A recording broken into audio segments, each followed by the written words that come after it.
వార్త వివరాల్లోకి వెళ్తే కుప్పం పట్టణంలోని కొత్తపేట అభివృద్ధి కోసం 40 అడుగుల రోడ్డును విస్తరించేందుకు దుకాణదారులు అభ్యంతరం లేకుండా సమ్మతమిచ్చారు. కొత్తపేట పెద్దపల్లి గంగమ్మ దేవస్థానంలో ఈ విషయంలో ప్రత్యేక సమావేశం నిర్వహించి దుకాణదారులకు నష్టపరిహారం ఇవ్వనున్నట్లు హామీ ఇచ్చారు. మున్సిపల్ టీడీపీ అధ్యక్షుడు Raj Kumar, cluster incharge Karnad, Kothapeta incharge Appu తదితర టీడీపీ నాయకులు కార్యక్రమంలో పాల్గొన్నారు.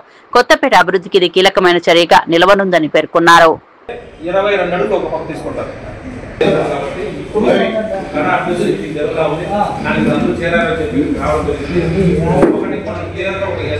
ఎవరైనా చనిపోయినా కూడా వాళ్ళు తీసుకుని పోయేదానికి ఇబ్బందిగా ఉంటుందని చెప్పి ఇక్కడ డౌన్ చేసి అక్కడ గేట్ మూసేసుకుంటే ప్రాబ్లం ఉందని చెప్పి కాబట్టి నేతే రోడ్లో ఉండే అంగుళ్ళు గగల సంప్రదాయంగా ఉన్న వ్యాపారస్తులందరికీ నమస్కారములు.